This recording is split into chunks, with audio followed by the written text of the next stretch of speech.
जो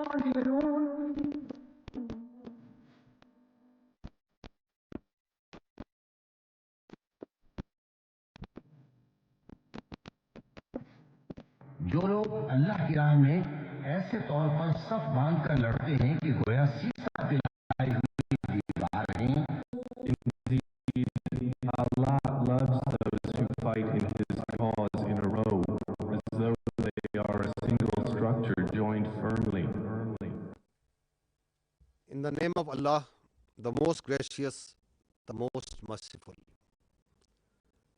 Today we shall apprise you with the conduct and conclusion of Pakistan Armed Forces Operation Bunyanum Marsoos against Indian military dastardly attacks that began on night of 6th and 7th May 2025, resulting in the loss of innocent civilian lives that included women, children, and elderly. Pakistan had vowed justice and retribution for reprehensible Indian military aggression and brutal killings of our citizens. Alhamdulillah, Pakistan Armed Forces have delivered the promise made to our people. I begin by thanking Almighty Allah for His infinite blessings, mercy, help, and divine support, as He has ordained the believers to retaliate whenever they are wronged. We bow our heads to Him in utmost humility to have enabled us to translate our resolve into decisive actions in the battlefield.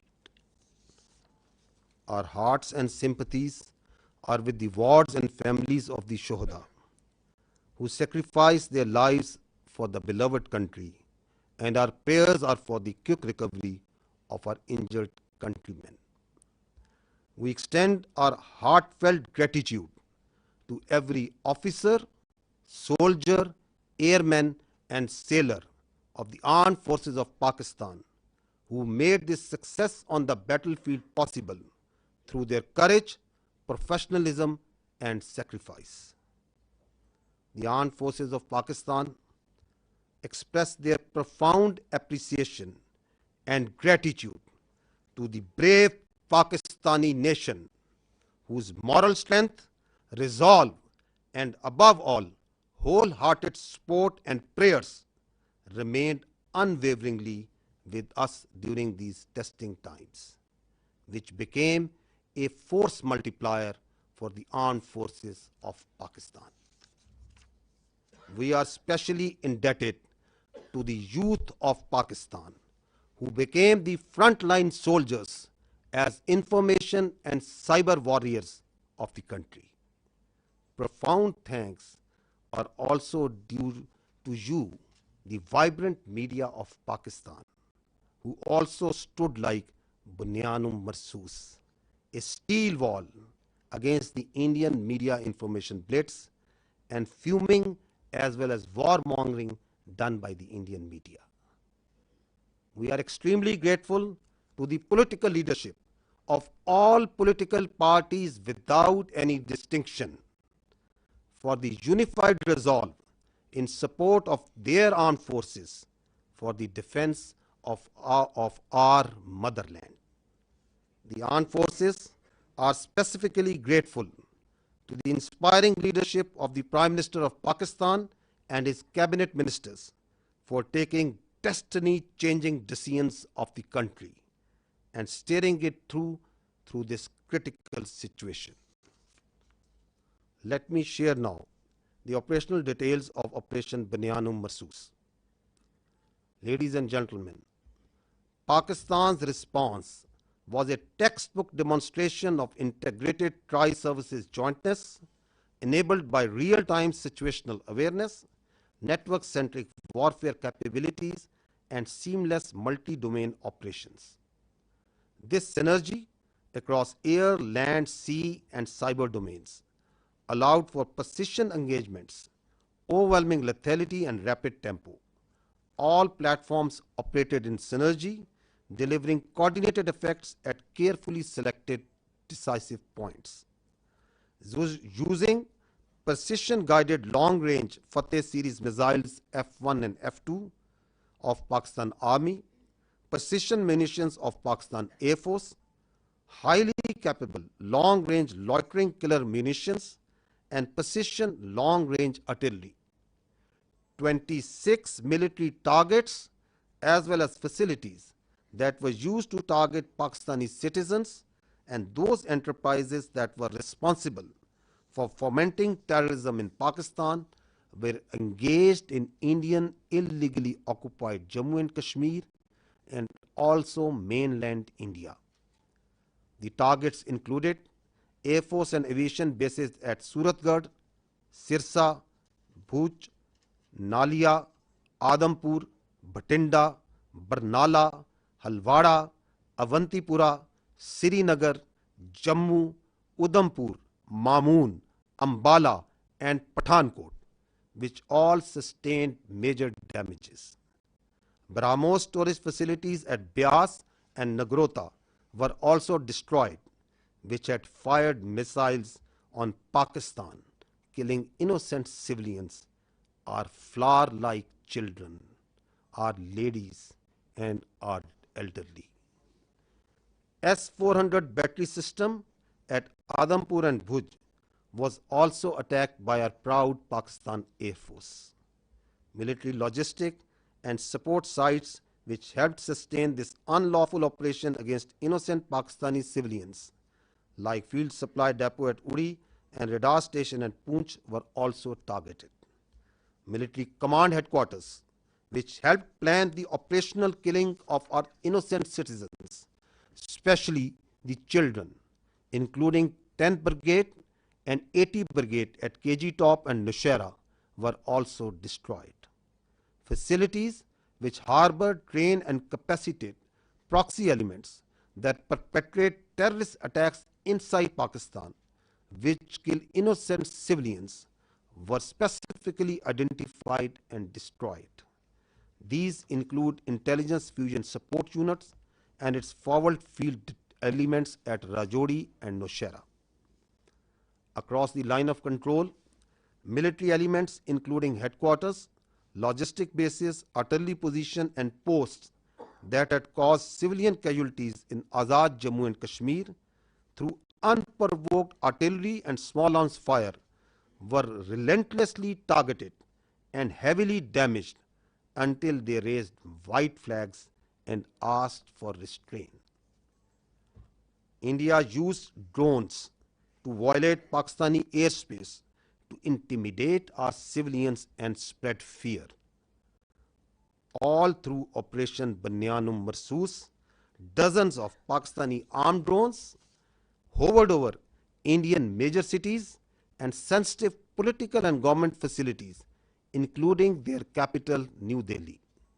And from Indian illegally occupied Jammu and Kashmir all the way up to Gujarat to manifest clearly our lethal long-range unmanned capability to indicate the futility of the use of this domain in warfare. Pakistan Armed Forces also carried out comprehensive and effective cyber offensive to temporarily cripple and degrade critical infrastructure and services that were being used by Indian Armed Forces to sustain their operations. Let me tell you that Pakistan Armed Forces possess an adequate suite of very sophisticated niche military technologies, only some of which were used with restraint in this conflict, and there are many more such capabilities being kept as future surprises. Despite all this, let me say that compared to Indian relentless provocations, Pakistan's military response has been precise, proportionate, and still remarkably restrained.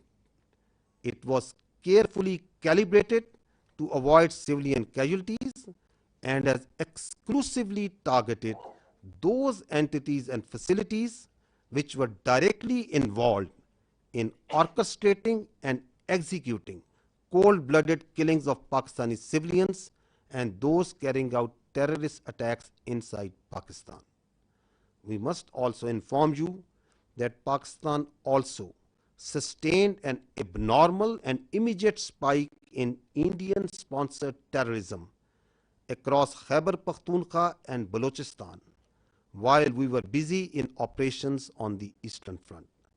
This vindicates that India is directly involved in fomenting terrorism in Pakistan, and its proxies were fully operationalized during this time to distract our attention. Pakistan armed forces are resilient, and simultaneously with the conduct of Operation Bunyan-e Marsoos, we carried out most effective counter-terrorism operations in the western region without any pause.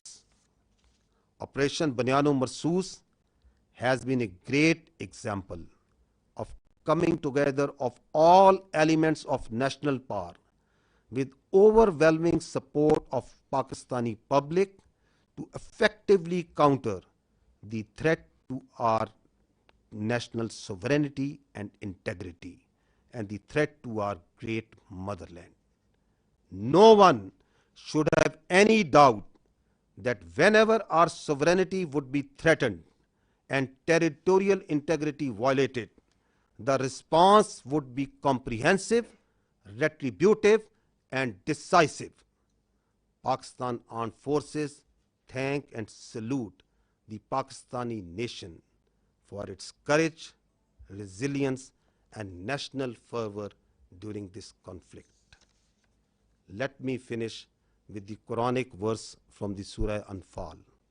وَيَمْكُرُونَ وَيَمْكِرُ اللَّهُ وَاللَّهُ خَيْرُ الْمَاكِرِينَ. They plan and Allah plans, and Allah is the best of planners. Pakistan Zindabad, افواج Pakistan Pindabad. Now, ladies and gentlemen, I will read out this statement in Urdu for our citizens of Pakistan in general. بسم اللہ الرحمن الرحیم. آج میں آپ کو پاکستان کی مسلح افواج کے آپریشن بنیان و مرسوس کی کارروائی اور اس کے نتائج سے آگاہ کرنا چاہتا ہوں، جو بھارت کی بزدلانہ فوجی جارحیت کے جواب میں کیا گیا. یہ حملے 6 اور 7 مئی 2025 کی درمیانی شب شروع ہوئے، جن کے نتیجے میں معصوم شہری، جن میں خواتین، بچے اور بزرگ شامل تھے، شہید ہوئے. پاکستان نے بھارتی جارحیت اور ہمارے شہریوں کے بےرحمانہ قتل پر انصاف اور انتقام کا وعدہ کیا تھا. الحمدللہ پاکستان کی مسلح افواج نے یہ وعدہ پورا کیا. میں سب سے پہلے رب ذوالجلال کا شکر ادا کرتا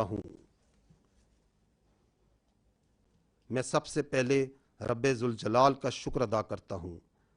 جس کی بے پایاں رحمت، نصرت اور مدد ہمارے ساتھ رہی. اللہ تعالیٰ نے مومنوں کو حکم دیا ہے کہ جب ان پر ظلم ہو تو وہ جواب دیں. ہم اللہ کے حضور سجدہ ریز ہوتے ہیں کہ اس نے ہمیں اپنی عزم کو فیصلہ کن عمل میں ڈھالنے کی توفیق عطا فرمائی. ہمارے دل اور دعائیں ان شہداء کے خاندانوں کے ساتھ ہیں جنہوں نے اپنی جانیں مادر وطن پر قربان کر دیں. ہم زخمیوں کی جلد صحت یابی کے لیے بھی دعا گو ہیں. ہم پاکستان کی مسلح افواج کے ہر آفیسر، سپاہی، ایئر مین اور سیلر کے بے حد مشکور ہیں، جنہوں نے اپنی جرت، پیشہ ورانہ مہارت اور قربانی سے میدان جنگ میں کامیابی کو ممکن بنایا. ہم پاکستان کی مسلح افواج پوری قوم، خصوصاً نوجوانوں کے جذبے، حوصلے اور بھرپور حمایت پر دل کی گہرائیوں سے شکر گزار ہیں، جنہوں نے مشکل ترین وقت میں ہمارے حوصلے کو کئی گنا بڑھایا. ہم پاکستان کے ان نوجوانوں کے بھی مقروض ہیں جو سائبر اور انفارمیشن کے محاذ پر صف اول کے سپاہی بنے.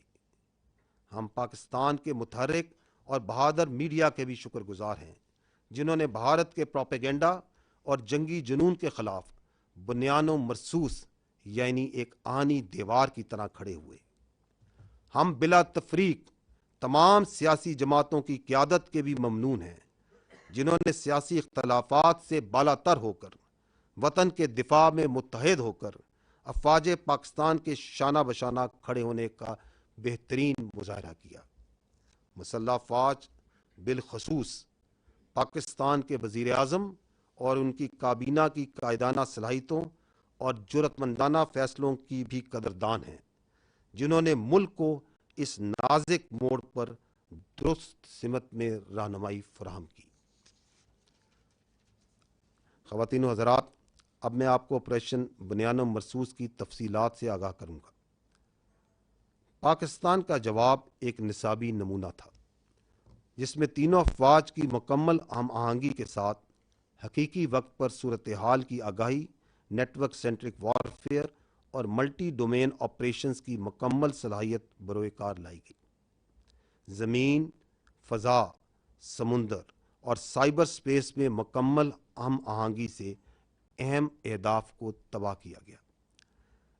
پاکستان فوج کے F1 اور F2 دور مار کرنے والے میزائل، پاک فضائیہ کے جدید پریسائز منیشن، طویل فاصلے تک مار کرنے والے لوئٹرنگ ایمونیشن اور جدید پریسائز آرٹلری کے ذریعے بھارت کے 26 اہم فوجی اہداف کو نشانہ بنایا گیا۔ وہ تنصیبات جو پاکستانی شہریوں کو نشانہ بنانے کے لیے استعمال ہوئیں، اور وہ تنصیبات جو پاکستان میں دہشت گردی کو فروغ دینے میں استعمال ہوتی ہیں، اور ان تنصیبات کو نہ صرف بھارتی غیر قانونی زیر تسلط جموں و کشمیر میں بلکہ بھارت کے اندر بھی نشانہ بنایا گیا۔ نشانہ بنانے والے فضائی اور ہوائی اڈوں میں ایئر فورس اور ایویشن بیسز سورت گڑھ، سرسا، بھج، نالیا، آدم پور، بھٹنڈا، برنالہ، ہلواڑہ، اونتی پورہ، سری نگر، جموں، ادھم پور، مامون، امبالہ اور پٹھان کوٹ شامل تھے۔ بیاس اور نگروٹا میں موجود براموس میزائل کے ذخائر جو پاکستانی شہریوں پر حملوں میں استعمال ہوئے، ان کو تباہ کیا گیا۔ S-400 ایئر ڈیفنس سسٹم کو پاک فضائیہ نے بوجھ اور آدم پور میں نشانہ بنایا۔ اڑی میں فیلڈ سپلائی ڈیپو اور پونچھ میں ریڈار سٹیشن جیسے لاجسٹک اور سپورٹ مراکز کو بھی نشانہ بنایا گیا۔ کے جی ٹاپ اور نشیرہ میں موجود 10 بریگیڈ اور 80 بریگیڈ کی کمانڈ تنصیبات کو بھی تباہ کیا گیا۔ یہ وہ تنصیبات ہیں جہاں سے بلا اشتعال فائرنگ کر کے معصوم بچوں اور عورتوں کو نشانہ بنایا گیا۔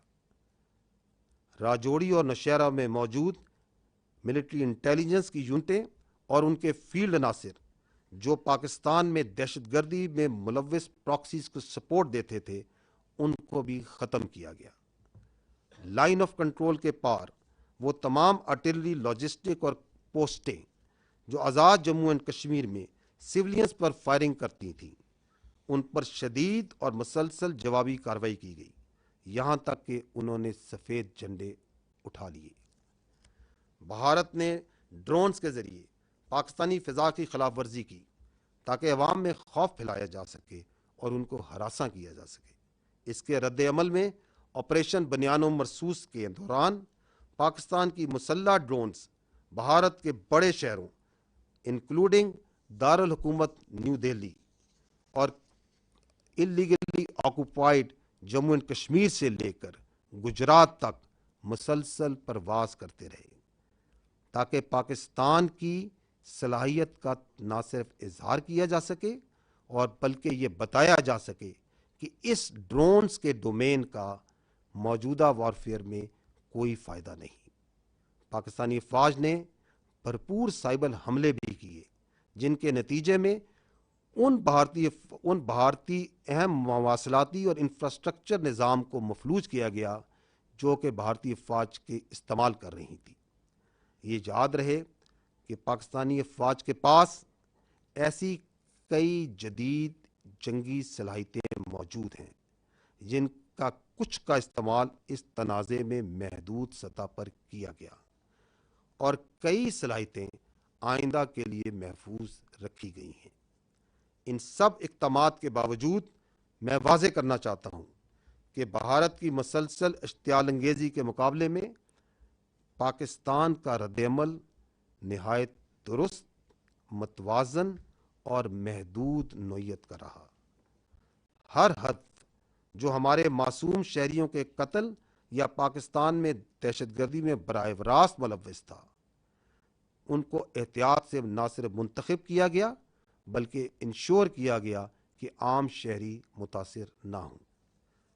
ہم یہ بھی واضح کرنا چاہتے ہیں کہ جب مشرقی سرحد پر افواج پاکستان دفاع میں مصروف تھیں تو خیبر پختونخوا اور بلوچستان میں بھارتی سرپرستی میں دہشت گردی میں غیر معمولی اضافہ ہوا، جو اس بات کا دوبارہ ایک ناقابل تردید ثبوت ہے کہ بھارت پاکستان میں دہشت گردی کو اپنی پراکسیز کے ذریعے فروغ دے رہا ہے۔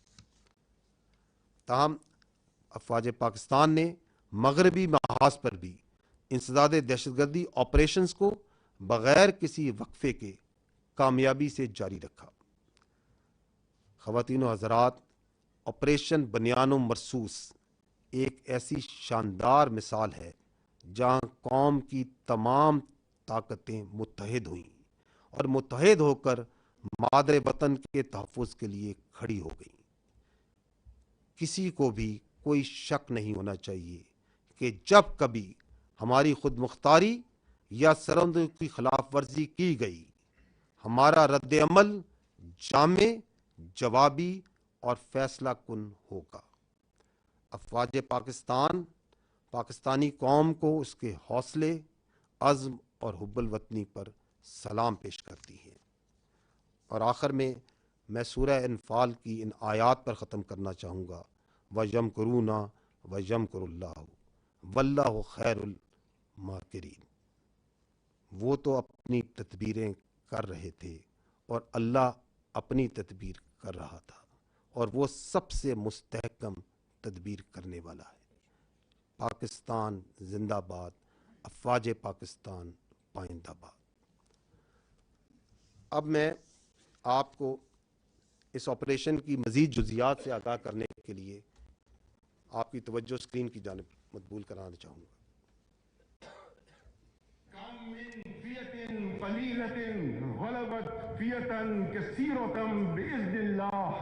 And the translation reads, how many times it happened that a smaller force vanquished a bigger force by the will of Allah. History has proven that the complete nation and its armed forces have always stood together with all their might against any act of aggression.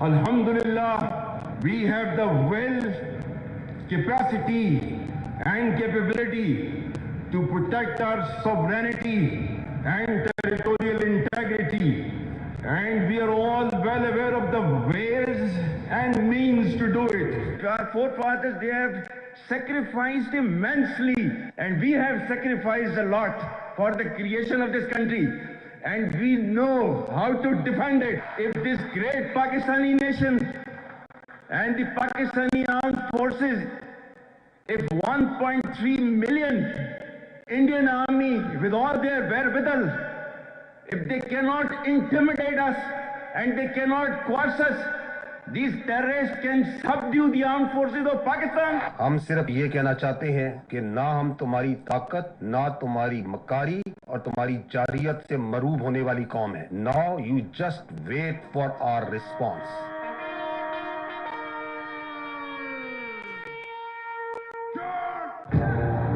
Bismillah ar-Rahman. Today on 10th May at the time of Fajr, we have given a strong front to our enemy. Alhamdulillah. Today is 10th May 2025 and this is a smashing response to a coward enemy, and it will inshallah continue.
You go to the next slide.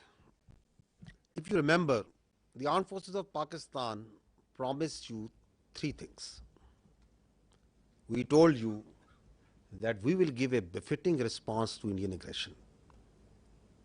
We told you and we told the nation that, however, this response will be at the time, place, and method of our own choosing. And we also told the nation that when we will hit the Indians,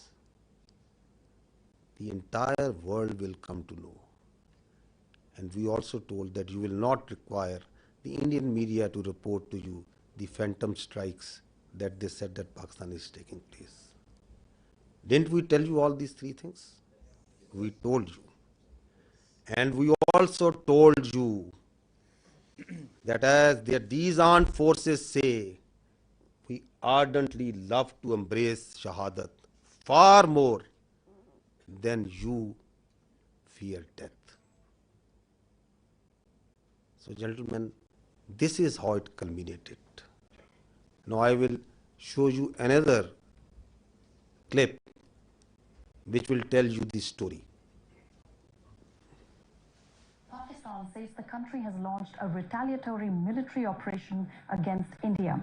Operation Bunyan-ul-Marsus, which translates to a firm wall of lead, is targeting military facilities in India. We have seen this pattern of strikes in the morning, then retaliatory strikes at night. It is hard to imagine from this moment where I stand that New Delhi won't want to respond. Pakistan's army said an eye for an eye. It's saying that the counter-offensive is ongoing and that it's targeting air bases in India from which missiles had been launched.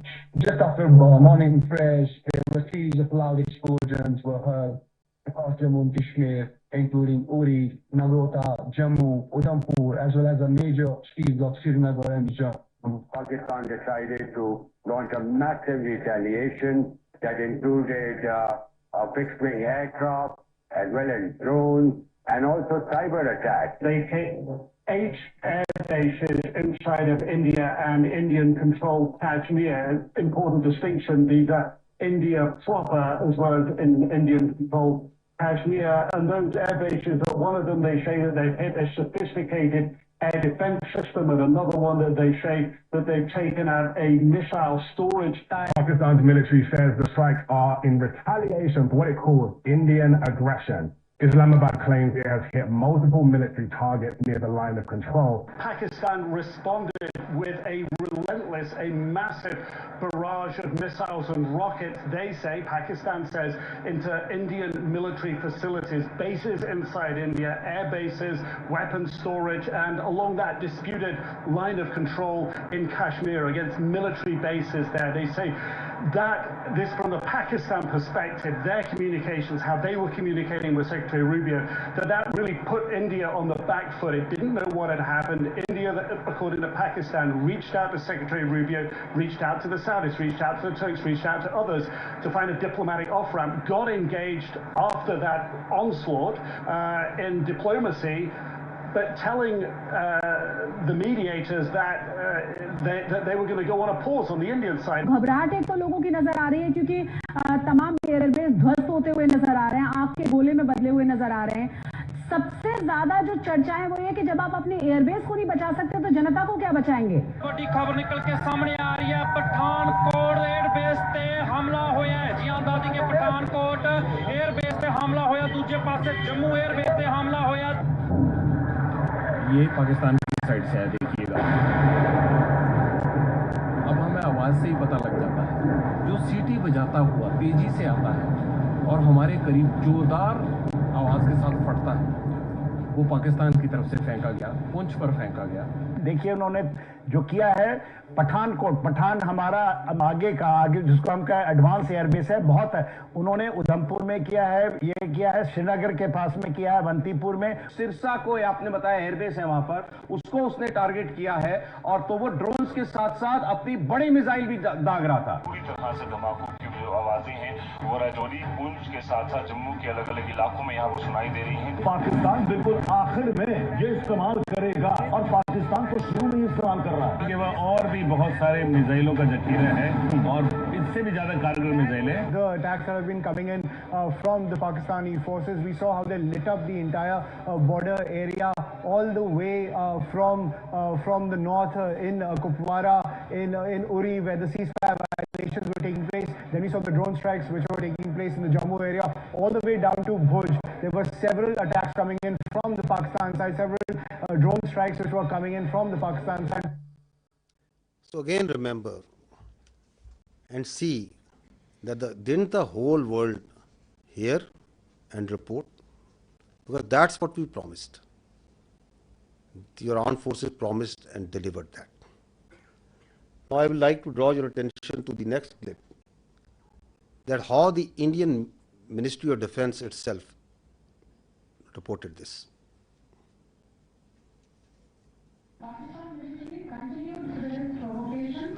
Carrying out aggressive actions employing multiple threat vectors all along the western border.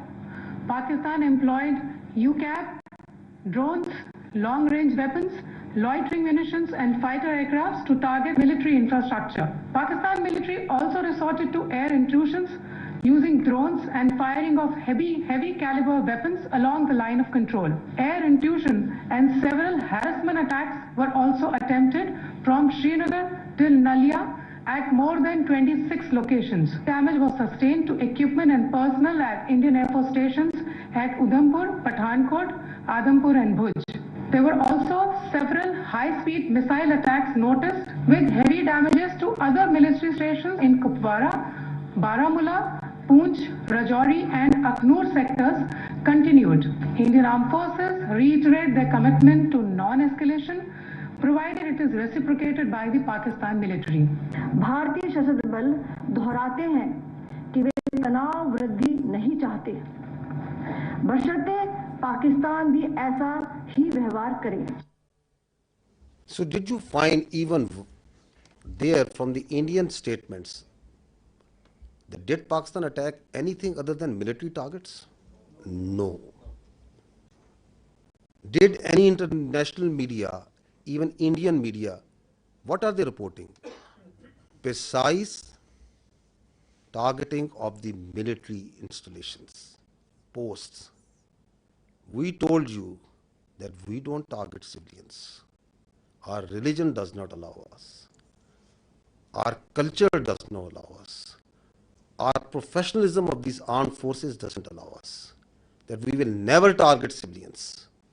So they are even acknowledging that.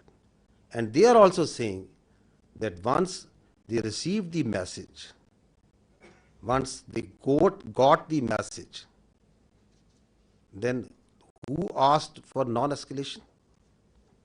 Who requested that they want non-escalation, that the things should go down? So it's for all to see. So now I will request first Vice Admiral Rab Nawaz to give you a short brief on the naval operations that were part of the Operation Bunyan Marsoos, followed by Air Vice Marshal Aurangzeb on the air operations. And after that, we will take your questions and answers. Thank you. Thank you, sir. Ladies and gentlemen, I'll very briefly talk about the role of Pakistan Navy in the defense of Pakistan during this particular crisis. And by the grace of Almighty Allah and with Almighty's help, we were able to defend Pakistan's sea frontiers and deter an enemy which is numerically superior. We kept the enemy at bay, and I'll just briefly talk about how we executed our operations. So essentially, protection of Pakistan's maritime interests and seaboard defense, that is the task of the Navy. And Alhamdulillah, with the help of Almighty Allah, we were able to do that. On any given day of the year, we maintain perpetual readiness. And what that means is that our ships and submarines, they are stocked up, all the military logistics are stocked up. And for us, the transition from peace to war is not only swift, it's almost invisible. And when this false flag thing happened in the Indian illegally occupied Jammu and Kashmir, we immediately mobilized and we completed the operational deployments of Pakistani Navy fleet units and also the coastal command units in matter of hours. Our submarines, our ships and aircraft, they were at, in their respective areas where they were supposed to be, and we were ready to thwart any aggression from the sea. And go on to the next slide. Ladies and gentlemen, maritime domain awareness, that is essentially to know what is happening in your area of interest. That is critical for the naval operations. And I'll just briefly talk about that, because to generate any response, you need to be aware of the happening in your area of responsibility. And we were maintaining 24/7 vigil at sea. And a couple of days back, there was a hype. You heard about INS Vikrant approaching Karachi, and I'll just briefly tell you that we were keeping a very close eye on the activities at sea. And this is essentially the Indian Navy surface disposition throughout these days. They had a couple of ships in this particular area. They were moving around in this area. Another ship off Salala, which was operating over there. And this is the much talked about the Indian carrier. We were monitoring it right from the day one. On 30th of April, it was here. Then it moved up here. Subsequently, it moved up here. And on the night of 6th and 7th May, it was back, close to Ratnagiri, very close to Mumbai. And then on 9th May, it was here, essentially 400 nautical miles away from Pakistani coast. And again, then it retreated back close to Mumbai. So we were keeping a very close track on this particular carrier movement, and there was no cause of concern at any time. If the carrier comes closer to 400 nautical miles and even closer, that essentially simplifies our problem. So we were the Pakistan Navy Maritime Air Arm, in coordination with the strike component of Pakistan Air Force. They were cockpit ready to generate any kind of response at that time, at all times. And I was in constant communication with the Deputy Chief of Air Staff, Air Vice Marshal Aurangzeb, at all times, and we were just ready. If there is any aggression from the sea, we were there to respond effectively. And let me say another thing. That is, you know about the carriers, you have seen them in the movies, but as a professional military officer, I don't want to underestimate the enemy, but let's put the things in the right perspective. The INS Vikrant and the carrier, the Western carrier, there's a huge difference. This is an aircraft carrier which essentially sailed with 8 to 12 MiG-29s, which was barely essential to carry out its own air defense. The purpose of the carrier is power projection and to ensure air superiority in a given sea area. So with this, let's set the better. This is simply not possible, and the Indian Navy exactly knew this, and that is precisely why on the 9th of 6th and 7th, when they carried out this cowardly attack on the civilians, they moved this carrier to the safety of their own coast, well away from Pakistan's strike capability, close to this Ratnagiri area. And again, on the night of 9th and 10th, it was moved very close to the Mumbai. It was essentially 17 to 20 nautical miles off Mumbai. But we were keeping a track.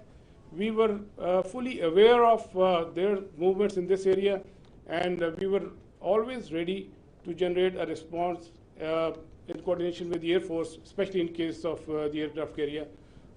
Subsurface elements, the offensive element, they were offensively deployed. They were in their respective areas and ready to generate a response. And also, you might have seen this footage. We were not only in the surface domain, but we were essentially effectively monitoring their air surveillance things. And because of the operation security reason, I'll not talk much about how we did that, but we were keeping an eye on this particular activity as well. And likewise, in the subsurface domain, our anti-submarine warfare vigilance was all-time high. We were monitoring the movement of their submarines when they left their shores, and we exactly, had an idea where they would be, and we had our ASW surveillance and suppression effectively going on at all times. Likewise, another component of Pakistan Navy's responsibility is the defense of the Creek area. We had our coastal command units deployed over there in close coordination with headquarters 5 Corps elements, Pakistan Army elements, and they were poised to defend this particular area in case of any aggression from the south. Another important component is the protection of ports and harbors. You have just heard the DGISPR talked about the sub-conventional threat that we witnessed. There was a surge in another part of the country, and we were, there were real-time apprehension that there may be a surge. So we ensured the protection of all ports and harbors of Pakistan, and coastal command elements, they effectively played a very, very important role in this. And just to mention that on the night of 6 and 7, when they carried out the attack on Pakistan, we were fully ready to respond to any aggression from the sea. We were just ready, and but the enemy chose not to come over. It was essentially not a matter of choice. I would say it was a matter of compulsion, because enemy fully understood the cost it would have incurred had it ventured from the sea. And likewise, वापस जाइएगा, go back please, go back. And a few words about the missile threat that you have talked about. You must have heard the enemy missile attack. We were keeping a very close eye on enemy deployment in this area, from where they can potentially launch a missile threat towards Karachi. We were fully aware, and we had our response ready to in that eventuality. And go on to the next slide, please. Ladies and gentlemen, all operations, whatever we do in the military domain, they are to create certain effects. We look for the effects, and the effect that we created, we were able to resolutely, with our posture, we were able to deter the Indian Navy despite its numerical superiority. A number of times have more assets and more forces, and with an annual budget of like $13 billion. So Pakistan Navy, with its potential, with its posture, with its capability, was effectively able to deter the Indian Navy from doing any venture from the sea, alhamdulillah. And that is very, very important.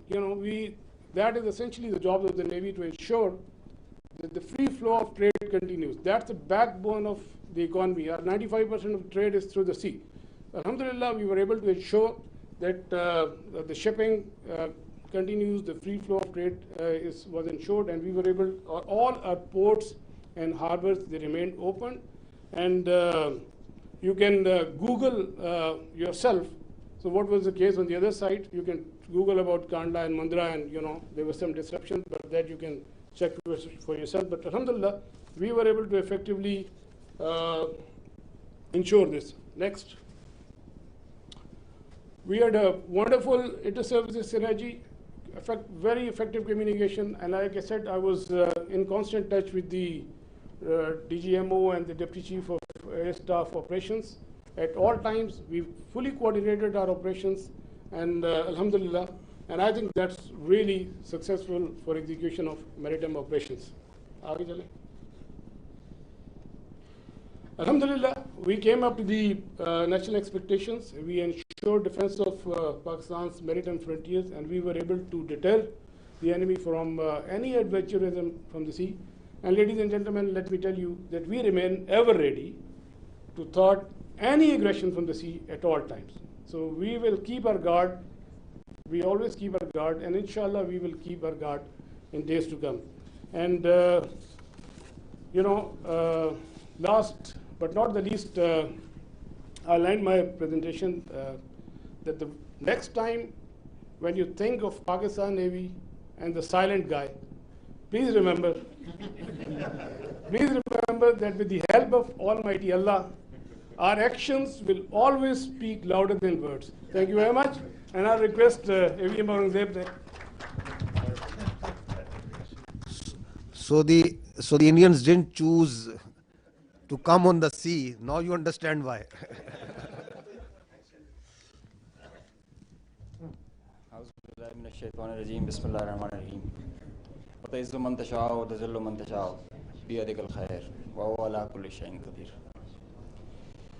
On behalf of Pakistan Air Force, Chief of the Air Staff, Pakistan Air Force, I stand here with you all with deep-rooted humility and gratitude. I am so thankful for Allah helped us in achieving whatever we desired, even whatever we deserved, more than what we deserved. For being able to be up to the task for PF, as they say, second to none. Ladies and gentlemen, as the DGSPR mentioned, I am Deputy Chief of Air Staff Operations. I'll pick up from where I left day before yesterday. PF versus IF, 6-0. The PF's response has strengthened Pakistan's national security, alhamdulillah. And it has even strengthened our commitment, the enduring commitment the PF has for stability and peace. But I have no doubt, and I can say with assurances, that the real genius and the mastermind, the cerebrum behind the design and the aim and the structure, the game plan of PF was the Chief of the Air Staff, Air Chief Marshal Zahir Ahmed Babad Sidhu. He asked us to do 3 things in our response: re-establish deterrence, neutralize key threats, retain control of air. And I will show you in my presentation how we try to do that. Slide. During the befitting response that we generated in our first episode, we attrited the IF's pride, the Rafales, resulting in this entire fleet almost coming to a standstill, a ground position. You could see that they were not flying after that, at least not close to their western border. This reduction in flying to bare minimum actually reduced their liberty of action. They curtailed their options. Slide. This is the Pakistan's air defense environment. Pakistan air defense environment is offensive, it's integrated, it's credible. And I'll show you. IF initiated having no space with their manned aircraft. They initiated with their unmanned aircraft operations, targeting Pakistan's civilian population and their infrastructure. Here you see all these spots all across the swath of drones and UAVs who are coming inside our territory, which is being picked up by all our radars from the moment they were entering, even before that. Slide. Now, PF's air defense environment is suitably configured to detect enemies' low RCS, radio radar cross-section, high and slow speed platforms. That you can see that they are all visible by the time they are entering. Slide. So the anti-drone systems of Pakistan Air Force and Pakistan Army also, and Navy, they rendered the enemy US drones attacks ineffective by spoofing, jamming, and making their systems, rendering them unserviceable. Slide. All drones with low cross-section also were detected, rendered useless through utilization of the indigenous GPS jamming systems that we have, the data and the SATCOM link denial that we created through our indigenous systems that we have made ourselves.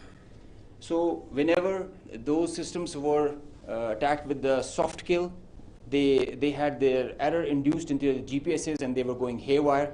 And whenever they were coming closer to any civil population or civil area of high value, a direct or a hot kill was achieved on them. Slide. So here you can see they were neutralized mid-air with the hard kill whenever they were coming close to any population or any area. Being in a sparsely populated area, they were left all around and they were applied with the soft kill. Slide. Now, after that, when the US chapter was over and they were fearing PF's retribution, in utter desperation, the IF resorted to a highly escalatory, very irresponsible surface-to-surface and long-range vector application. You can see this is Suratgarh, and this is our base Rafiki. This is our eastern border, and you can see the BrahMos, high-speed BrahMos, traveling almost at 3,000 kilometers per hour, who are going over there and coming, numerous, one after another. And now they were being attacked with PF's soft kill. We were inducing the errors into them, into the GPSs, which increased their CEP. The probability of missing their target increases. And hard kill was also achieved.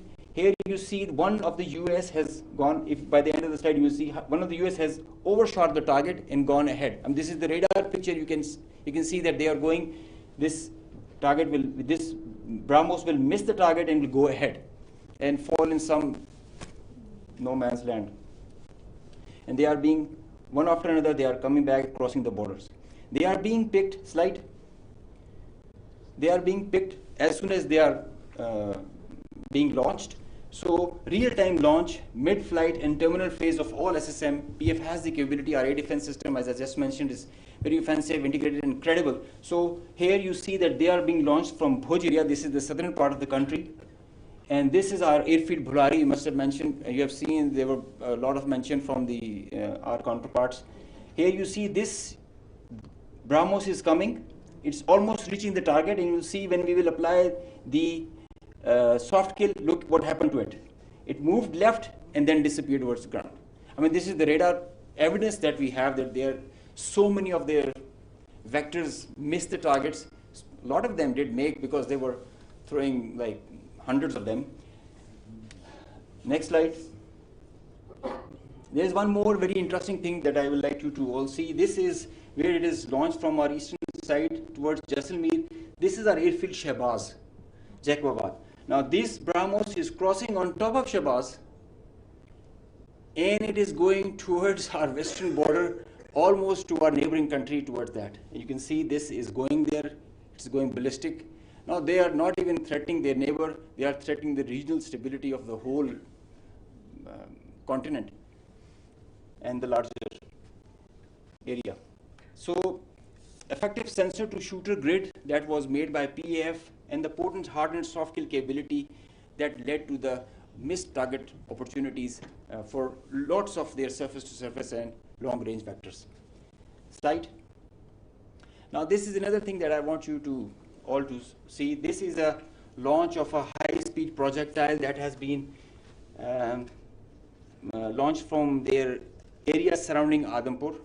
Now these are the vectors where our radars are picking them, and it is disappearing short of Amritsar area within their own territory. I mean, this is the most absurd kind of a targeting psychology or practice that you would see, that you are not only targeting neighboring countries to your enemy, if they consider it, and your own people as well, jeopardizing their safety. I mean, this is the high-speed projectile impacting within own territory, and we have other pictures for that also. This is the repeat occurrence that happened the other night also. Slide. Now the PF's response, I would like you all to pay attention to that, because this is kind of a dizzy slide, but I will go one by one so that it's all clear. PF's response, PF's effective spectrum warfare, which supplemented the kinetic ops that we envisaged to take. The integrated, seamless, synchronous utilization of EW, cyber, and space domains, coupled with the synergetic all-domain offensive response, which orchestrated following a very intricate targeting the mechanism that we undertook to engage the targets, of swift, calibrated, effect-based approach to operations, which was undertaken across complete swath of the Indian Western Front. Now you have seen in the video montage that the whole border was exposed by PF and our armed forces. So starting from the north across LOC till Kandla, with targets including airfields, ammo dumps as far and as deep as Delhi. I mean, you can say something about Islamabad, which is a stone's throw distance, and Delhi, with, as the DG Aspire mentioned, some other cards up our sleeves with more ranges. The Barnala C2 Center, which is the heart of their IACCS, and other airfields, Nalia Bhuj and Kandla, as they mentioned. You can see, Google it also so that you can see the effects. PF's hypersonic missiles, unmanned force, standard weapons, and long-range vectors all were on the menu for the multi-domain operations that we undertook. So PF utilization of niche and disruptive capabilities struck deep inside the enemy. And there were like hundreds of drones that were there. Hypersonic, engaged targets, deep, precise, lethal, destructive. Slide. Just go back. I will explain the slide that is coming ahead. So our aim was to achieve ascendancy in effects so that we manage the escalation. Throughout the conflict of whatever length it was, we had the escalation management at our side. So within a short span of time of a couple of hours, we had really saturated our friendly neighborhood. Next slide. This much talked about S-400 threat. As I mentioned that we were giving special attention to the Rafales in the air, so we gave our remaining part of our attention to the S-400 on ground. Now identifying S-400, attacking them is a easier part than identifying it on ground because it is mobile, it's a high value thing, and you guard it. It's kind of a center of gravity. So we were tracking through our satellite imagery well before the hostilities, as we usually do. So we had pinpointed S-400. As you can see, we knew that this is parked. It's cheeseboard radar and the other part of the radar, the other constituents of the whole S4 battery. Slide. These coordinates, go back. These coordinates were ortho-rectified by our space department so that you have a very precise engagement. Whenever you are throwing and employing long-range vectors, you really need very precise coordinates so that you don't miss. So S-400 was at Adhampur was targeted like that. Next. As I mentioned, some niche technologies and capabilities were employed. So our loiter munition and killer drone strike at PF. At Udhampur, you can see this was their complex and command and control magnified before and after. It's not there. Now these kind of pictures, loads of pictures are there for targets. So I need not to show them. They were saying it themselves, as you saw on the montage. So PF's response remained very effective, very potent, and very effect-based. Slide. Time and place of own choosing, displaying bold, aggressive, and unwavering resolve of military leadership. I must take a moment to mention what kind of a pressure you have when this kind of a conflict arises, and I must appreciate the leadership, both the Chief of the Army Staff and Chief of the Air Staff, both. They were both very resolute and very clear in giving instructions to all of us who are the players towards the Navy, Army, and the Air Force. And that is perhaps the reason we were so sure about it, what we have to do. In speed and direction, sometimes you have to prioritize direction more than the speed. So we had the correct directions to follow. Slide. With unprecedented reach, precision, lethality, while avoiding collateral, as you have seen in the video montage. PF hit maximum number of IF airfields in a single operational package since 1971, because they crossed the international border since that, so we had to do that. Slide. While re-establishing deterrence, Pakistan negated the setting of a new normal under the hegemonistic design of a supremacist regime through swift and effective response. Slide. On a closing note, from Pakistan Air Force, PF remains committed to ensure Pakistan's airspace sovereignty and pursue peace with strength. Thank you.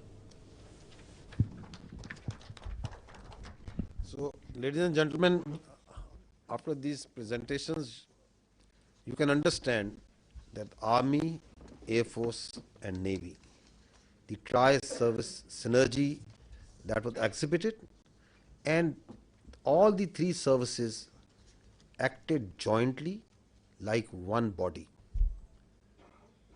And just a mention on the air bases that were targeted by the Indians. We have the post-damage assessment report from all. There has been certain infrastructure damage.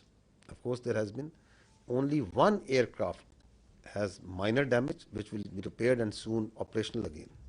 So, because the air defense system of Pakistan worked efficiently and very effectively. A few examples of that have been given to you by the AVM organization. The drones that came in, 84 were shot and they never went back. And we also promise you that they can send anything. Whatever they will send, it will not go back.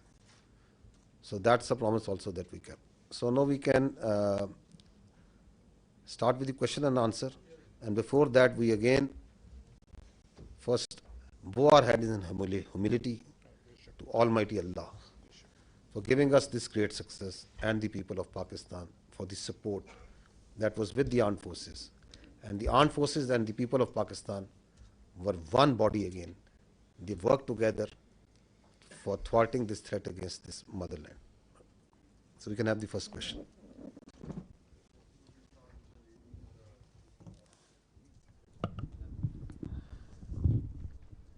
Thank you very much, sir.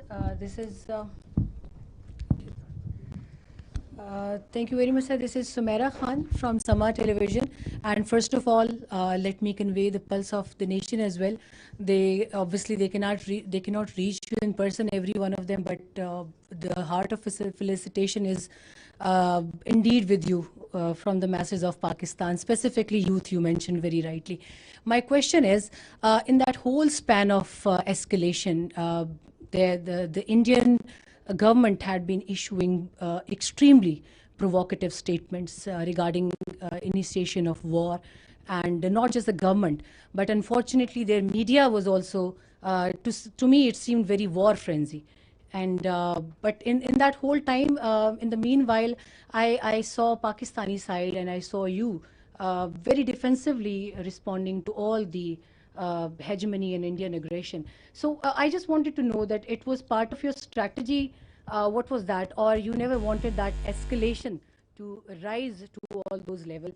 And a quick comment from Aurangzeb as well, that the multi-domain, how would you elaborate it? How did you incur it in the PF strategy to kill the Indian side in the battlefield? Thank you. So as far as question to the escalation is concerned, let me say the reality is that in a conflict which is between two rival nuclear powers, such a conflict is actually an absurdity, and it is inconceivable and sheer stupidity. Why?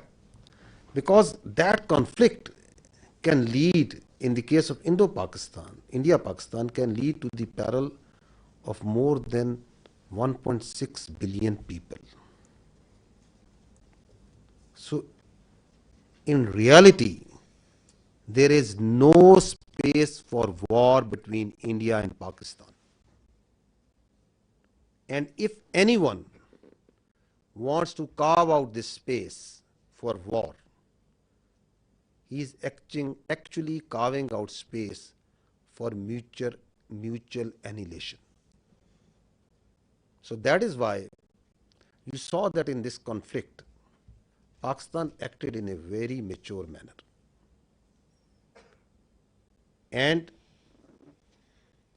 through conventional forces, we maintained escalation control through conventional forces, we gave them a two-notch up response, while also ensuring that these forces, the Pakistan Army and the other forces that were employed on the Western Front, on the counter-terrorism operations, no pull is also exerted on them. Thank you.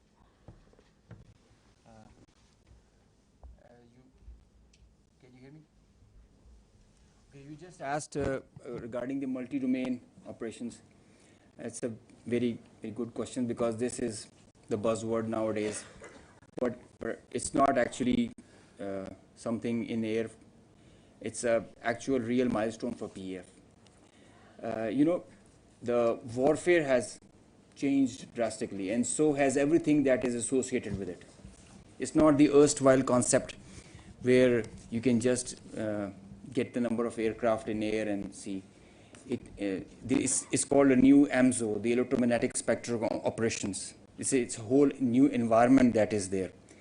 And everything that is regarding Air Force and in the air, it's concerning the electromagnetic spectrum. Now, air supremacy has to be preceded by a spectrum supremacy. And if you control the spectrum, you control the conflict.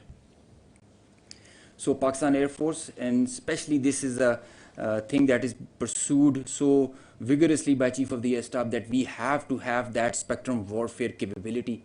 And you saw how we manifested it. It is a combination of EW, space, cyber, air, land, and sea, command, control, communication, infrastructure, information. All these things, they are in the vital spectrum of electromagnetic operations. And that is how you create an environment. You create a EW web that you manifest in the whole operations. It has to be choreographed at each step, and when to administer what. And it has to be preconceived. I mean, you can't do it randomly, and you cannot just do it on your whims. So you have to understand the whole idea and whole architecture. It might get pretty technical, but multi-domain operations is the need of the day, and all those air forces who kind of relegate it, they end up in the wrong side of the barrel. So Pakistan Air Force prioritizes it. We have our own Spectrum Warfare Operations Center, which is controlling the even in a small battle or an engagement to a larger campaign. Because now all the players who are there, all aircraft, they have so much of sensors, and there's so much of fusion going on, the data links, the software-defined radars, they're all thriving on the electromagnetic spectrum or being challenged by it. So each player is taking a campaign-level decision, the kind of information he is having. And if he doesn't get that information, he is redundant. So electromagnetic warfare is the need of the hour, and multi-domain operations is what carries you, propels you to perform and achieve the mission success with mission survivability, denying the same to the enemy. Thank you. My name is Kiran. I'm from the Khorasan Diary. Sir, I have two questions on what basically I need confirmation. Is that one, when President Trump tweeted about the ceasefire, they said that Pakistan and India can talk in a third country. और अभी जो शाम में Indian authorities की meeting press conference हुई है, they said that the DGMOs spoke in which Pakistani DGMO asked for ceasefire first, and tomorrow there is a call already planned at 1200. Meanwhile, the IAF said that their operation is still continued. So what is Pakistan's strategy tomorrow when the two DGMOs are going to talk? And the second thing is that as international media also reported that Pakistan has Indian pilot in the custody. So do we have Indian pilot in our custody? And if we have, are we going to return her or him? So I can confirm you very clearly, we don't have any pilot in custody. This is all social media chatter. This is all part of the multiple source of fake news and propaganda that keeps on, that has been generated from multiple sources. As far as your first question is concerned, let me say it very clearly and put it on record. Pakistan never requested. The fact of the matter is that on the night of 6th and 7th May, once those ghastly and cowardly attacks were made, the Indians requested after those attacks. And Pakistan gave a very clear response that we will communicate back only after we have given the response that this and retribution that this act deserves. So on 10th of May, after that response and retribution, that just retribution, targeting not the civilians, but those military establishments, those units, those places from where the attack on the civilians, the innocent civilians, the children was made, once they were neutralized and taken out. And on the request and intervention of the international interlocutors, we responded to the already made request of the Indians. And if you see publicly, what's on the public record? What I have shown you just now. What was the public position of the Ministry of Defense of the Indian Armed Forces?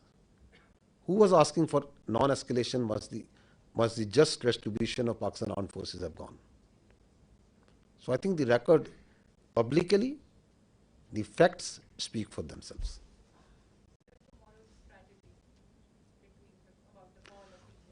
You want me to make public that what strategy are we going to adopt?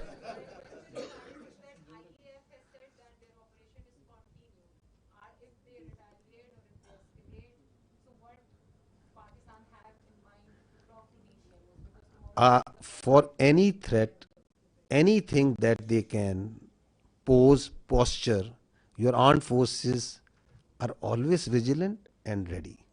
We have proved it on ground multiple times. We can prove it. So, and we don't respond. And we are not here for a response that what they said. And so it's not that what they said that I have to say.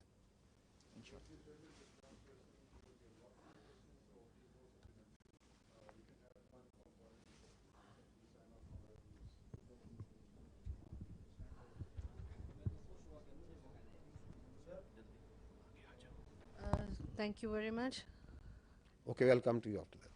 Thank you very much. Saima Shabir from Arab News. Sir, my question is related to tomorrow's meeting by DGMOs. Pakistan has declared the suspension of Indus Water Treaty as an act of war. So if tomorrow on the agenda this Indus Water Treaty suspension is on the table and India does not call it off, I mean, it does not regulate it again, and it is suspended till the time. So what would be the strategy by Pakistan Army, because Pakistan has called it an act of war? So the position of the government of Pakistan on the Indus Water Treaty is absolutely clear, and no further comment is needed on that.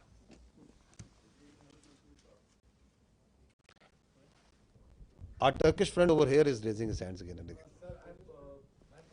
Skardu, okay. I thought you are from the Andolo news agency. Sir, many people thought I am Chinese here. Yes. Khaplu, great place. Great place. I am from Khaplu Chwar at the border area, just half hour from the Indian border. Okay. Sir, I am from British.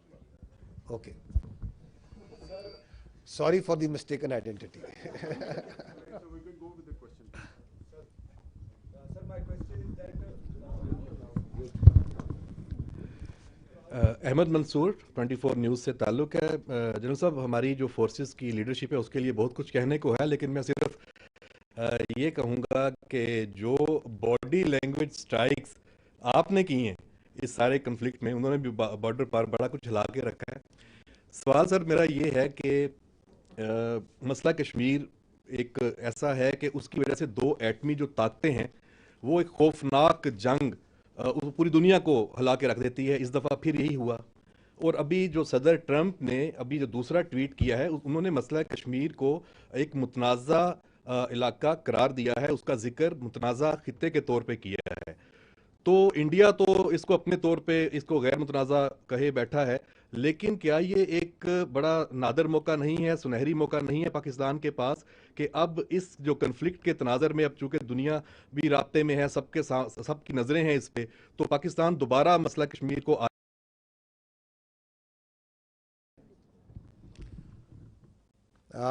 Kashmir remains central to the dispute between India and Pakistan. And peace between India and Pakistan will always elude till the time there is not the resolution of the Kashmir as per the United Nations resolutions and as per the will of the people of Kashmir. So that is important to understand. Till the time that is not done, there cannot be enduring peace between India and Pakistan. So this military conflict has once again put Kashmir right as the flashpoint, which needs to be resolved, which needs to be as per the will of the people of the Kashmir. And you have alluded to the tweet and the international path, rightly understanding that this issue of Kashmir needs to be resolved. The problem here is that what we are seeing is, and I talked about it in my last press conference also, is that India continues to internalize this external problem. Kashmir is an external problem with Pakistan, India, and the people of Kashmir. It is on the UNSC resolution. It's an internationally recognized dispute. And India is trying to internalize it. How? By trying to change the demography of Kashmir, by trying to change the legal status in violation of the UNSC resolutions and the international commitments that India has made, by the coercion and harassment of the people of illegally occupied Jammu and Kashmir, and multiple other actions, by the oppression that is going on and the just struggle of the people of Kashmir for their rights, and then on the pretext of law and order, on the pretext of terrorism, you are seeing what's happening even after Pahalgam in Kashmir. Houses of the people are being bulldozed, blasted. People are being taken into custody, and not in dozens, but in hundreds and thousands. You have got so much security forces, so many intelligence people, so much state power put in that very small place. The rights of the people, the plight of the women, the plight of the children. So it's an international issue. Talk it out, find a solution which satisfies the will of the people. So that is what needs to be done as far as Kashmir is concerned.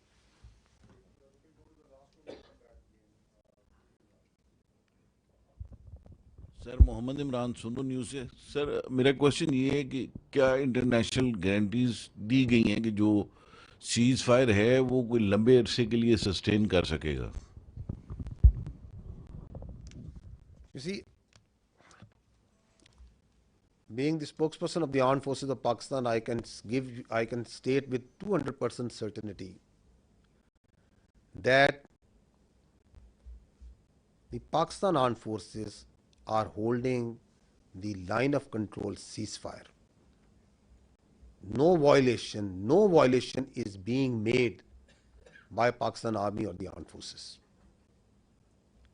Because we are a professional army and we strongly abide by the commitments that we make, and we follow in letter and spirit the orders of the political government. That's what the professional army does. Now, if you see in reality what's happening in Pakistan. Pakistan is celebrating peace. You go to the streets and towns of Pakistan, the Pakistanis are celebrating peace. Does it make any sense for Pakistan to start violating the commitment that we made? It doesn't make any sense, because we are a peace-loving nation, peace within and without.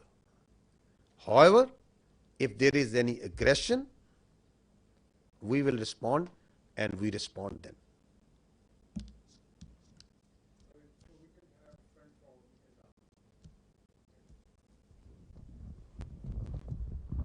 So thank you so much. My name is Raza. I'm from Iranian State News Agency.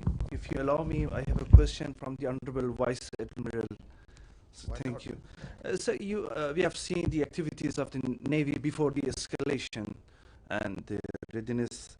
As the Indian Navy P-81 was being closely tracked and even seen on media, why Pakistan Navy decided not to shoot it down? And you refer to the limitation facing by the Indian aircraft carrier. Keeping in view the limitation of the Indian aircraft carrier, can you please explain us why India have not brought its carrier to, for so-called possible attack? Thank you very much. Thank you very much for the question. Okay. First of all, like I told you that the war is not fought in isolation by a single service. So, whatever we do, it's a very well coordinated effort. So, all actions are calibrated amongst the three armed forces at what time, what is to be done. So, at that time, when that was the video of 4th and 5th of May, we just demonstrated that we were keeping a very close vigilance, and I've mentioned our, the very effective coordination and collaboration with Pakistan Air Force.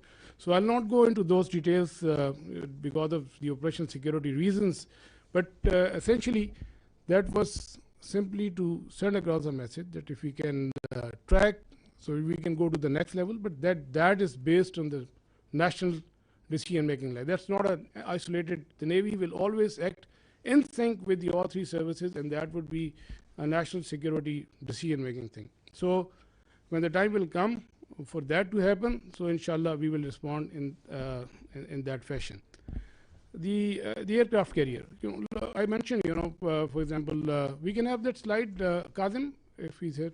So this is the aircraft carrier which is having 8 to 12 MiG-29s, which is barely enough to carry out its own air defense.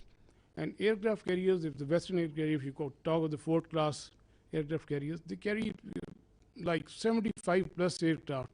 And the purpose is to project the power and to have the air superiority in the theater of war. Yeah. So, and that is how they influence operations from sea to land.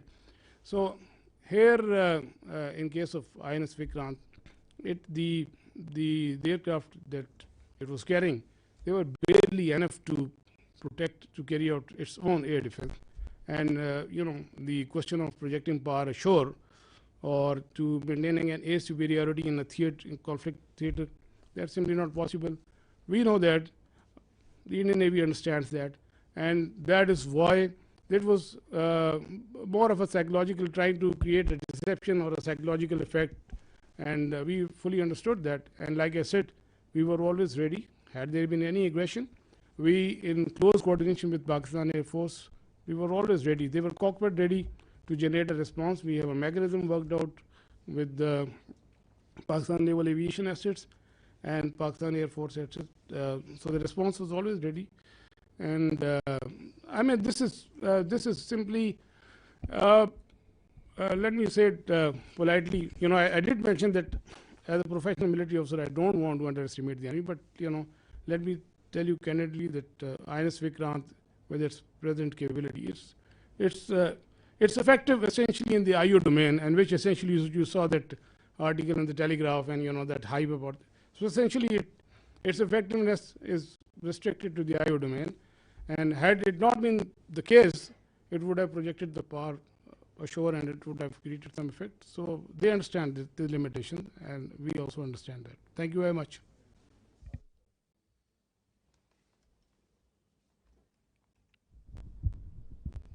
जना साहब जी, खालिद महमूद जी, express TV से। जना साहब, Indian media ने जो 3 दिन में तूफ़ान बर्पा किया, उसको तो हम अच्छी तरह जानते हैं, उसका जवाब भी उनको दिया गया।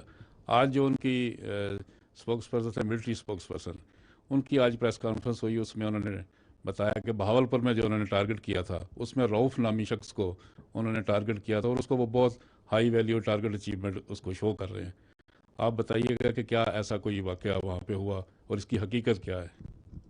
I think this question was discussed day before once we had the last press conference,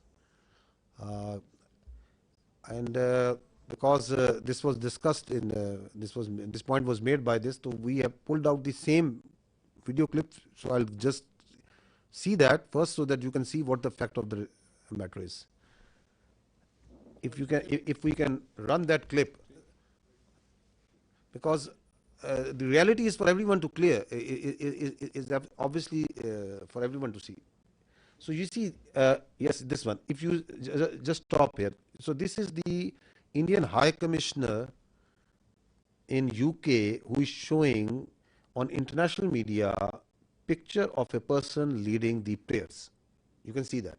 Now he is saying that this man is brother of an alleged person who is in incarceration, and that this man is the brother of that terrorist, the alleged terrorist that they say. Now run this. If you can run this clip. This person here is a sanctioned terrorist under the American sanctions regime. His name is Hafiz Abdul Rauf. So he's saying, stop here. So he's saying he is Hafiz Abdul Rauf, who is a sanctioned terrorist, and this terrorist is leading this prayer. So he is a High Commissioner of the Indian government. No, go ahead. That you're mentioning. Look who's behind it. Pakistani military. Look at the coffins there. They have the Pakistani national flag. Masood Azhar's brother has been killed in Operation Sindoor. That's Maulana. Now stop here. Rauf Azhar. Masood Azhar. Kindly, please. So what he's saying now, their media is saying that no, this person has died. So at the same time, he is dead for them. At the same time, he is alive for them, to whom to believe. So what we did was, we tried to reach out this man, because there was a person who was leading the prayers. Now we'll show you that man. Abdul Rauf Azhar killed in Operation Sindoor. Your own Pakistani military secondly, has said that Masood Azhar's family has been killed. I'm quoting the Pakistani military. No, stop here. No, please stop here. Kindly, please. No, the misinformation that is being spewed from the Indian side is being also picked up by international media, because they push it out so aggressively and so much that a very a journalist of an international media is saying, believing that the brother of the story, because that story has been told, has been given to her by a very top-ranking official, and she is saying that the military officials of Pakistan have said that.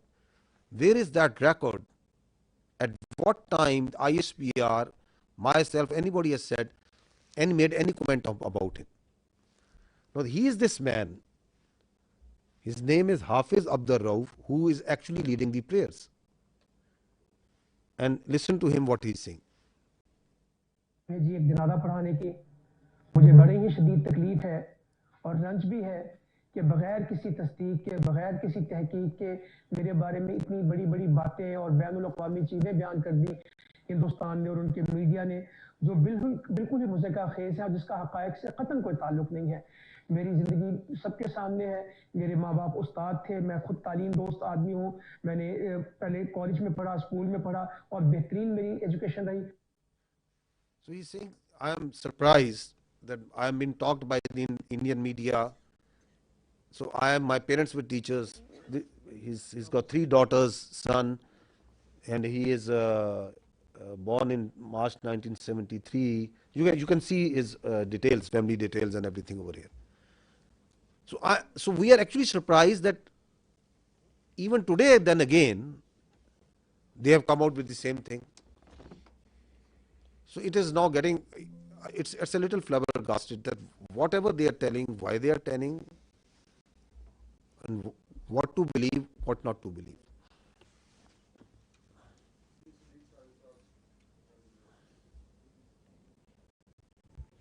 صدیق سر جی ایک news سے رب نواز صاحب آپ سے سوال ہے کہ ابھی تھوڑی دیر پہلے آئی این ایس وکرانت کے حوالے سے بات ہوئی کہ انڈین سوشل میڈیا جو تھا اور ان کا اپنا میڈیا بہت زیادہ ہائپ کریٹ کر رہا تھا، اور پھر اس کے بعد ٹیلی گراف کی ایک سٹوری آئی، پھر کراچی کی بندرگاہ کے حوالے سے کہ اس کے اوپر اٹیک ہونے والا ہے، پھر آپ دیکھتے ہیں کہ انڈین نیوی جو ہے وہ ہم سے 3 گنا وہ بڑی ہے، تو لیکن آپ نے یہ بھی کہا کہ ہماری جو فورس جو ہے وہ خاموش فورس ہے، تو کیا یہ جو خاموشی تھی کسی طوفان کا پیش خیمہ تھی جس کی وجہ سے وہ اٹیک نہیں کر سکے؟ کیونکہ ادھر تو لڑائی ہو رہی تھی اب آرمی کی بھی اور فضائیہ کی بھی.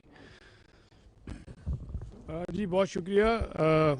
وہ انڈین میڈیا نے تو آپ نے دیکھ لیا تھا کہ وہ کراچی پہ وہ اور باقی بھی لاہور کی بندرگاہ پہ بھی قبضہ کر لیا تھا جو آپ نے دیکھا اس پہ، تو وہ تو let's keep that aside. So again میں نے کہا نا کہ یہ بھی جو ٹیلی گراف کی بھی جو ساری یہ انفارمیشن آپریشنز ہیں، اور جو میں نے آپ کی کیپیبلٹی بتا دی، and Indian navy also understands کہ اس کی کیا کیپیبلٹی ہے، اور اس کی فار ایگزامپل کراچی سے قریب لے کے آنا 400 میل میں میں نے آپ سے کہا even at that range and if it comes even closer so that makes it extremely vulnerable. They understand it perfectly well. ایک تو جو کوآرڈینیٹڈ تھریٹ ہے naval air arm and Pakistan air force جو جنریٹ کرتی ہے وہ، اور ایون جو ہماری سب سرفیس ایلیمنٹس ڈپلائڈ تھے، تو وہ دے فلی انڈرسٹوڈ ایٹ آل ٹائمز کہ کیا تھریٹس ہیں. لیکن ظاہر ہے کہ میں نے جیسے کہا کہ جو وار کی پروسیکیوشن ہوتی ہے that's not an isolated service matter, that is coordinated at all 3 services level. تو وہ اس میں جو ڈیسیژن میکنگ ہوتی ہے وہ اسی حساب سے ہوتی ہے. اور لائک یہ میں نے کہا نا انفو آئی ڈومین میں جیسے آپ نے ٹیلی گراف کا ذکر کیا اور پھر وہ ایک تھوڑی سی تشویش سی پہلی، تو وہ مور آف آئی ڈومین میں تھا. وہ تو جب اس سے بہت پہلے بھی جو ہے around I think 23 26 of April بھی جب وہ کاروار سے نکلا تھا تو اسی دن وہ کراچی پہ پہنچ بھی چکا تھا، تو وہ بھی اس دن آپ نے ان کی میڈیا میں دیکھا ہوگا. تو وہ یہ سب اسی آئی ڈومین میں تھا، اور capability they all understand and while I am not undermining لیکن I am just be factually correct. We understand we have our plan ready, اور مطلب اگر کوئی ایڈونچرزم کی طرف آتا ہے تو we will take them down. Thank you very much. Sir اس میں جو آپریشن ابھی لانچ کیا گیا تھا اس میں کافی اسلامک ٹرمنالوجیز یوز کی گئیں، بنیان مرسوس جو انڈین میڈیا سے تو پروناؤنس بھی نہیں ہو رہا تھا، اس کے علاوہ فالمغیرات صبحن یہ صبح کے وقت اٹیک کیا گیا جو کہ ایک سنت تھا. تو یہ کس کی کیا حافظ صاحب کا آئیڈیا تھا، یہ کس طرح پلان ہوا ہے؟ دیکھیے پاکستان کی جو افواج ہے، پاکستان کی جو فوج ہے اس کے اندر جو اسلام ہے it is part not personally of our beliefs of each one of us, it is part of our training, it is part of our faith. Iman, taqwa, jihad fi sabilillah, that's what drives us, that's our motto. And alhamdulillah we have a chief of army staff who has a strong belief. تو leadership جو سی ہے جو اوپر ہوتی ہے اس کا جو belief ہوتا ہے، اس کی جو کمٹمنٹ ہوتی ہے وہ ٹرانسلیٹ ہوتی ہے انٹو ڈفرینٹ طریقوں سے آپریشنس میں بھی. تو یہ جو نام ہے یہ کیا بتاتا ہے؟ یہ بتاتا ہے کہ یہ مومن ہوتے ہیں جو اللہ کی راہ میں لڑنے والے ہوتے ہیں، وہ سیسا پلائی ہوئی دیوار کی طرح ہوتے ہیں. They are that steel wall. And الحمدللہ اللہ کے فضل سے پاکستان کی افواج جو سی ہیں They acted like a steel wall.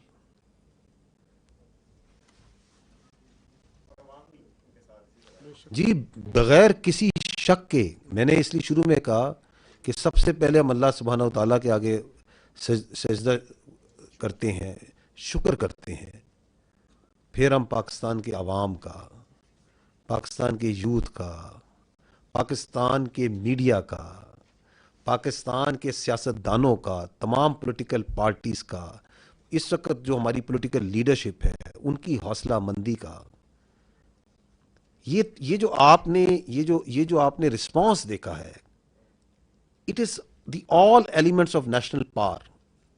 How quickly they came, how quickly they gelled together, and they were all that steel wall.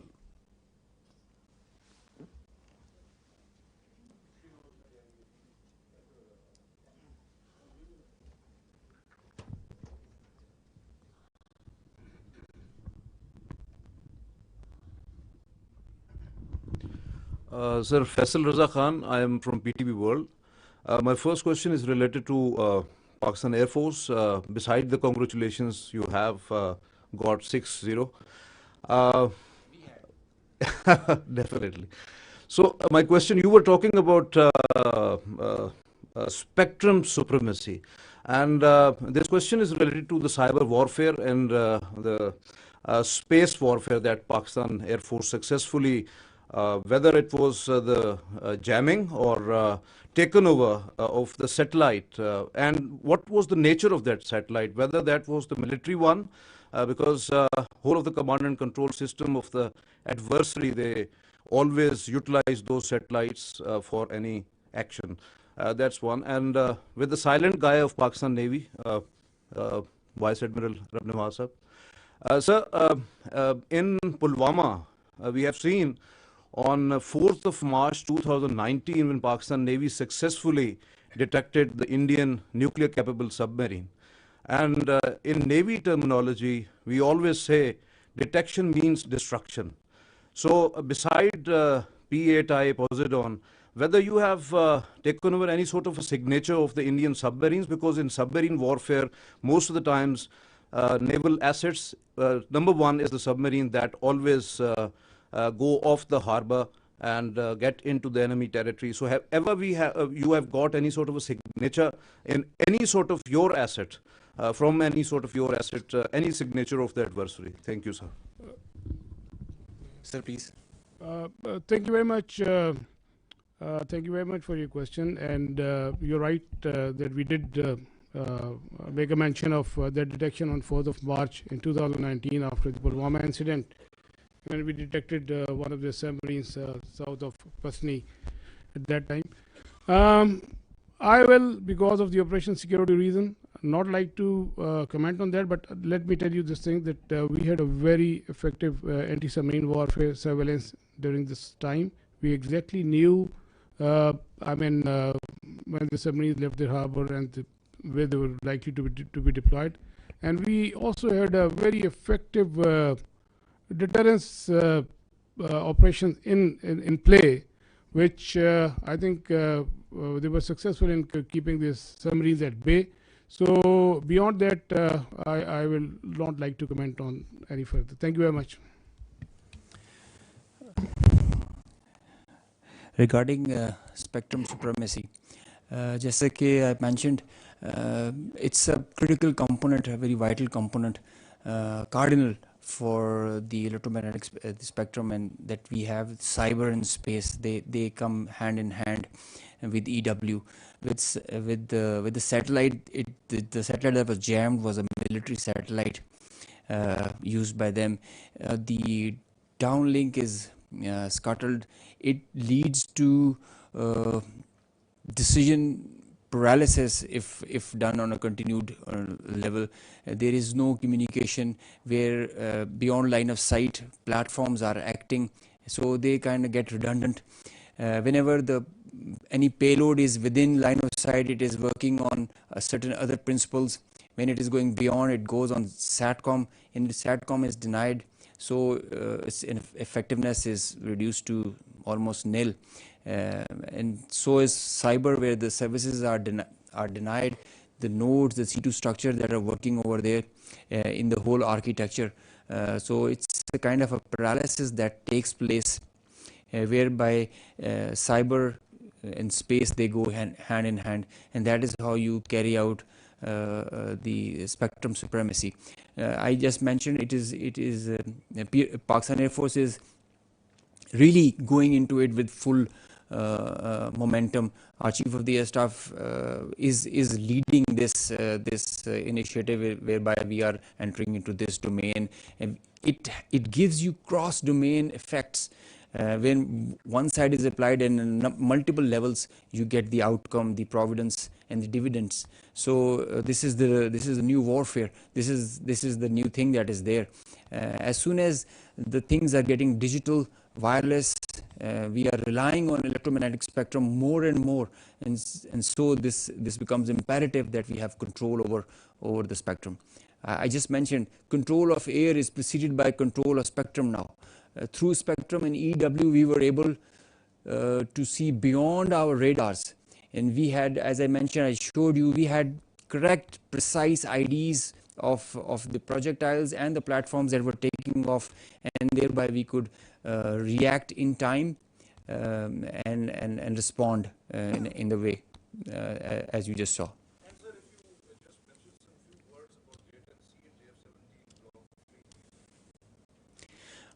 JF-17 is a very potent platform. Pakistan is employing them very effectively, as you just saw. JF-17 is the pride of Pakistan. And the Block 3 has added potential, enhanced combat potential and effectiveness with the payloads that it carries. All these targets that were engaged were done by JF-17, Block 2 and 3. It has the ESA radar. So J-10 is a very good thing. As you saw, it's not the fact that the Rafale is a bad plane. Rafale is a equally potent, very potent aircraft. I mean, if employed well. But it's how you're, without in all fairness and jokes aside, it's all the training. I think it's the, as mentioned, the direction, the leadership that propels you in that direction, gives you confidence, and the support of the nation. That's the foundation the Pakistan Air Forces and the armed forces are standing on.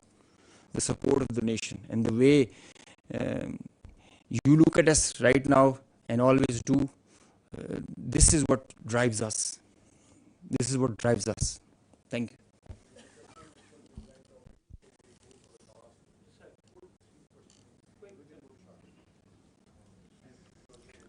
He's asking that the question should not be quick, the answer should also be quick. Huh? I'm sorry.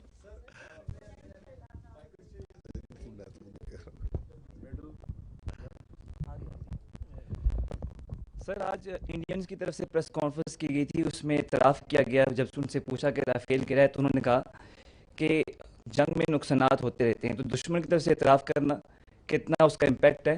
दूसरा सवाल ये कि sir एक दिन पहले जब नायब सदर से सवाल किया गया कि इंडियन पाकिस्तान कशीदगी चल रही है, तो उन्होंने कहा it's none of our business, लेकिन वो क्या हुआ कि एकदम से उनका बिजनेस भी हो गया और उन्होंने मोदी को कॉल भी की। कहा जा रहा है कि सेंसिटिव इन्फॉर्मेशन उनके साथ लग गई थी। तो क्या नेशनल कमांड अथॉरिटी की जो मीटिंग थी उसके बाद हालात बदल गए, जज्बात बदल गए? आप राफेल का कर लो जी। देखिए, हम एक बड़ी प्रोफेशनल एयरफोर्स हैं। इंडियन एयरफोर्स भी बहुत प्रोफेशनल एयरफोर्स है, एक आर्म है, and we have a kind of unsaid unwritten vow in between that. हम एक दूसरे की प्रोफेशनल उस पर कोई नहीं करते। My job is to defend my country, his job is to defend his and perform his duties. They can appreciate it. I appreciate it that they have accepted it, because it's evident. You can see it in the air, on the ground. Everybody is looking at this satellite pictures for that. So he had no other choice, I guess. I told you there are 3 Rafales that are missing. So 1 MiG-29, 1 Su-30. जो आपने बात की, देखें मैं आपको पहले ये अर्ज किया, and I will repeat it. Military conflict or war between two rival nuclear states is absurd, inconceivable, and sheer stupidity. So, once the India thinks that it wants to carve out space for war between India and Pakistan, it is not carving out space for war. It is a recipe for mutual annihilation. Therefore, there is no space for war, and the world knows it. And you saw it. In this conflict, Pakistan exercised escalation control. We acted very maturely. We used our conventional forces, we gave up notch-up response, and we didn't even pull any force from our western front. We kept on continuing to give conducting the counter-terrorism operations without any pause. And while doing that, we were the one who were maintaining escalation control. And you saw that manifestation, that on the morning of 10th, who is asking that we don't want to de-escalate? We don't want to escalate. And if Pakistan is willing to de-escalate, then we will also de-escalate. Who is asking that? Publicly. So the escalation control was with Pakistan. We were acting very maturely, and we understand that this notion of carving out space, it is madness. And that's why you said, that's why what you referred to, the world community, the international players, they very well understand that.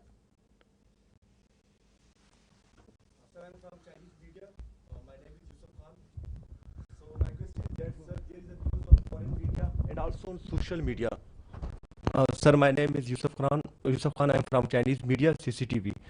Sir, there was a news on foreign media and also on social media that Pakistani Air Force entered the Indian airspace. I just want to know this, sir.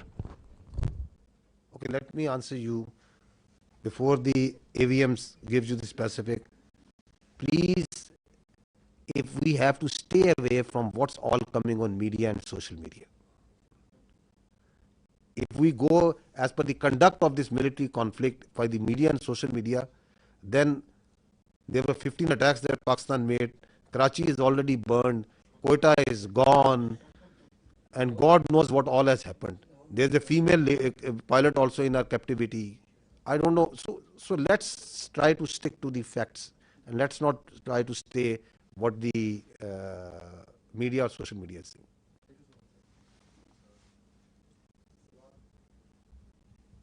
Salman from Bold News. My question is for AVM. Chota sa quick question hai. What was the difference between PF and IF engagement? Is what only JTNC or something else?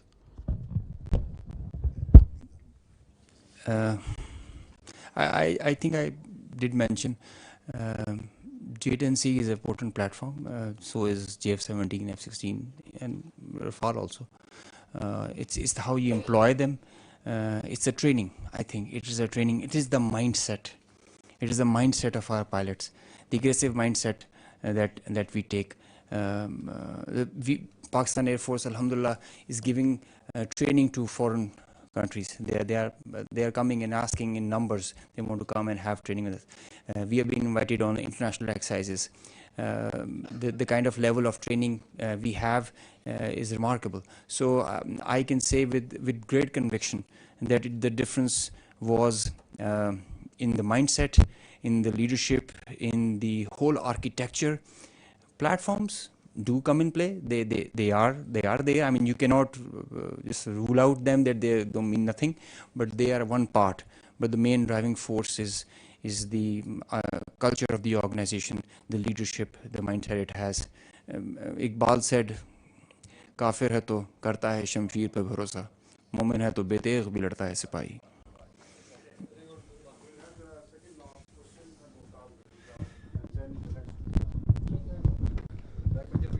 جل صاحب، ویسے تو پہلگام کے فوراً بعد جو ڈس information operation launch کیا گیا تھا انڈیا کی طرف سے اس کانفلکٹ کے اوپر، وہ اس سے ساری دنیا آگاہ ہو چکی ہے، مگر ایک انتہائی غیر ذمہ دارانہ خبر جو وہاں پہ پھیلائی گئی اور پھیلائی جا رہی ہے وہ یہ ہے کہ ہماری نیوکلیئر فیسلٹی کو کریانہ کے قریب جو ہے انہوں نے ہٹ کیا ہے. آلدو ہمیں تو معلوم ہے کہ یہ فالس ہے، مگر انٹرنیشنل کنزمپشن کے لیے میں چاہوں گا کہ آپ اپنا اس کے اوپر پوائنٹ آف ویو دے دیں. جی فالس ہے.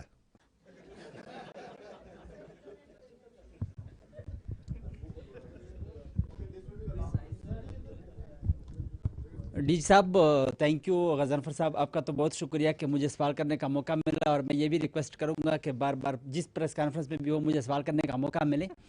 اور علا نور وزیر ہوں، مشرق پشاور گروپ سے. میرا سوال یہ ہے کہ بھارت اور پاکستان دونوں ایک دوسرے پر دہشت گردی کے الزامات لگا رہے ہیں، تحفظات. تو یہ الزامات یا تحفظات کیسے دور کیے جا سکتے ہیں؟ مل بیٹھ کر کردار ادا کرنا چاہیے دونوں ممالک کو.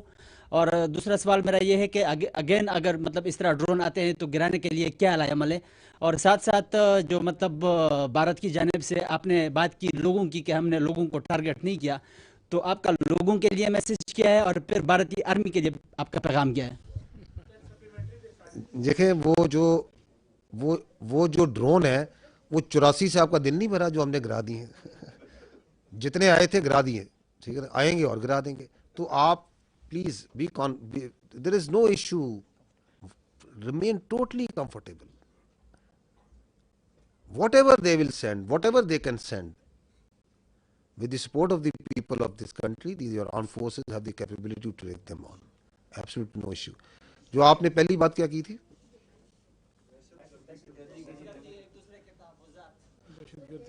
You see, we have to first, this issue of the scourge of terrorism. Who is facing it? It's Pakistan. Who is sponsoring it? Who is abetting it? It's India. So that's the reality. Do you think that they are conducting, they are prosecuting terrorism in Pakistan through multiple proxies? How to deal with it? How to deal with it is to gel the nation to stand together as we have stood like a steel wall against this threat from India. This steel wall will smash this terrorism also. Whatever they may do, whatever proxies they may put. And the state of Pakistan, with the support of its people, is doing it. It requires the whole of the nation approach. I will not go into the details. I have multiple times said that we have these 14 points of the National Action Plan. We have to implement that wholly. So this terrorism is not going to go away by talking with India. We don't look outside. We don't beg anyone that don't do this. Our strategy is not hope. We are a proud nation and we will finish off this terrorism.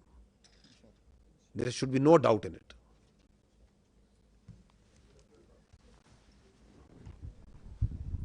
Thank you very much sir. Asghar Ali Mubarak Daily Mail سے ہوں سر. جس طرح کا ایک پاکستان نے ماشاءاللہ مشرقی side پہ جو فتح یہ حاصل کی ہے اور قوم کی میں نے دیکھا ہے کہ خوشیوں سے ان کی آنکھوں میں آنسو بھی، لیکن دل ان کا جو ہے آپ کی آرم فورسز کی وجہ سے بہت جو ہے وہ دعائیں دے رہا ہے. تو کیا ہم مغربی سائڈ پہ بھی اسی طریقے سے اس جو مومنٹم ہے اس کے ذریعے دہشت گردی کے اوپر قابو پا لیں گے؟ جس طرح بلوچستان کے اندر، جس طرح کے پی کے اندر ہم دیکھ رہے ہیں کہ مختلف ایریا کے اندر، تو ہم یہ سمجھ سکتے ہیں کہ یہ جو مشرقی سائڈ کے اوپر جو اتنی بڑی فتح یابی حاصل کی ہے اس سے پاکستان کافی عرصے سے حالت جنگ میں ہے، تو اس کو بھی ہم اسی طرح جو ہے فتح یاب سے ہمکنار کریں گے. میں یہی عرض کروں گا، اس دہشت گردی کو پہلے تو اول یقین رکھیں کہ ہم اس پہ قابو پائیں گے، قابو پا لیں گے اللہ تعالیٰ کی مدد سے اور نصرت سے. اس کی کچھ وجوہات ہیں، اس کی وجوہات یہ ہے کہ ہم سچ پہ ہیں, ہم حق پہ ہیں. ان کی یہ جو آئیڈیالوجی ہے, پرورٹڈ آئیڈیالوجی ہے, یہ اسلام نہیں ہے. اس کا اسلام سے, دین اسلام سے, اس کا انسانیت سے, اس کا پاکستانیت سے کوئی تعلق نہیں ہے. اس کا ہمارے رسم و رواج سے کوئی تعلق نہیں ہے. مظلوم کو مارنا, خود کش دھماکے کرنا, مسجدیں اڑانا, کڈنیپنگ کرنا فار رینسم, بھتہ خوری, اسمگلنگ, اس کا کیا تعلق ہے اسلام سے؟ اس کا کیا تعلق ہے انسانیت کے ساتھ؟ تو we are on the right, the nation is on the right. You have a battle-hardened army. What we just need is that we stand together the way we have stood together. And this nation, for its survival, for its prosperity, is standing together. آپ کو نظر آ رہی ہے یہ قوم متحد, اکٹھی, ایک عزم, ایک چمک, ہمیں نظر آ رہا ہے, آپ کو نظر آ رہا ہے. اعتماد, باوجود تمام کوششوں کے کہ دراڑ ڈالی جائے اس ملک کے اداروں میں, اس ملک کی افواج میں اور عوام میں, کس طرح متحد ہوئی ہے قوم؟ کیونکہ ہمیں پتہ ہے کہ ریاست ماں ہوتی ہے. اس ماں, اس ریاست کی چھت تلے ہم سب نے پلنا بڑھنا ہے. کوئی تھوڑا کم پل لے گا, کوئی تھوڑا زیادہ پڑھ لیتا ہے, کوئی امیر ہو جاتا ہے, کوئی غریب ہوتا ہے, جس طرح خاندان میں بھی فرق ہوتے ہیں. But doesn't make us that we start fighting with each other. So our unity, our resolve has been strengthened and will continue to be strengthened. And we will take on this terrorism. اور ہمیں یہ بھی متہ ہونا چاہیے کہ یہ بھی اسی دشمن جس نے ابھی کنونشنلی ہم پہ اٹیک کیا ہے, یہ بھی اسی کی لگائی ہوئی آگ ہے, یہ بھی اسی کی مکاری ہے. تو کیا ہم اس کو اگر وہاں مات دے سکتے ہیں تو اس کی اس مکاری کو مات نہیں دے سکتے؟ بالکل دے سکتے ہیں, اور دے کے دیں گے انشاءاللہ تعالی.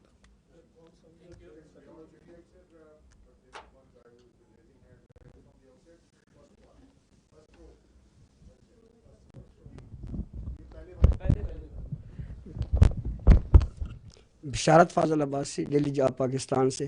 میرا اورنگزیب صاحب سے سوال ہے کہ ہمارے منسٹر نے بھی کہا تھا کہ جو ہمارے طیارے تھے وہ انڈیا کے طیارے جو کافی تھے ان کو ہم گرا سکتے تھے, تو کیا یہ بات صحیح ہے؟ ہمیں کیوں نہیں گرائے؟ اگر ہم گرا سکتے تھے تو ہم نے کیوں نہیں گرائے؟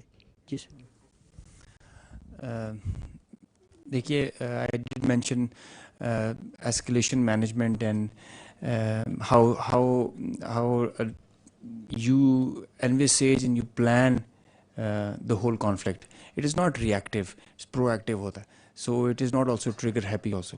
So the principles give you direction and accordingly aap usko enact karte in the whole architecture. It's not firing at will. There is a prudent thought and a strategy behind it. Yes, we could have fired more. Yes, we could have had P8I along with Navy. But there is a greater design behind it. اور ہم ایک بڑی constraints کا مظاہرہ کرتے ہیں because there از اس میں ایک سینٹی پریویل کرنی چاہیے. At least one side should practise it. دیکھیں, میں اس میں دوبارہ یہ ایڈ کرنا چاہوں گا, میں نے 2 بار یہ پہلے کہا ہے, وی آر, یہ دونوں نیوکلیئر طاقتیں ہیں, دونوں ممالک, ان کے درمیان جو جنگ ہے وہ ایک حماقت ہوگی. 3 ورڈ میں نے استعمال کیے, ایبسرڈ, انکنسیویبل, شیئر اسٹوپڈیٹی. اب اگر اس میں سے ایک پارٹی جو سی ہے وہ اپنے کسی وجوہات کی وجہ سے, کسی گھمنڈ کی وجہ سے, کوئی اپنی پولیٹیکل, اس کی اپنی کوئی خواہشات ہیں جن کو اچیو کرنا چاہتا ہے, we don't want to get into there. If he is trying to carve out a space, تو آگ سے کھیل رہا ہے. اس میں میچور پارٹنر کون ہے؟ میچور پلیئر ہم ہیں. اور آپ نے اس پورے پروسیس میں دیکھا جو اس طرح اے وی ایم آرگنائزر نے کہا کہ ایسکلیشن کو کنٹرول ہم کر رہے تھے. And the world knows it that how responsibly, how much with restrain. اگر آپ نے میری بات چیت سنی, ہم نے کہا we acted in a very deliberate, precise but restraint manner. اپنی جو ہماری کلچر ہے, جو ہماری ٹریننگ ہے, جو ہمارے ایتھوز ہیں, اس کے مطابق سیولینز کو ٹارگٹ نہیں کرنا, مساجد کو ٹارگٹ نہیں کرنا, پلیسز آف ورشپ کو ٹارگٹ نہیں کرنا, صرف اس کو ٹارگٹ کرنا ہے جو ہم پہ حملہ آور ہوا ہے. تو So there is lot that is at play. We are not a trigger happy army. We are a peace loving nation. We want peace within and without. ہم صرف اگریشن کو جواب دیتے ہیں اور پھر ٹکا کے دیتے ہیں تاکہ کسی کی دوبارہ مجال نہ ہو ہماری طرف آنکھ اٹھانے کی. ہوگی تو پھر ہم آنکھ نکالیں گے. تھینک یو, بہت شکریہ بھائی.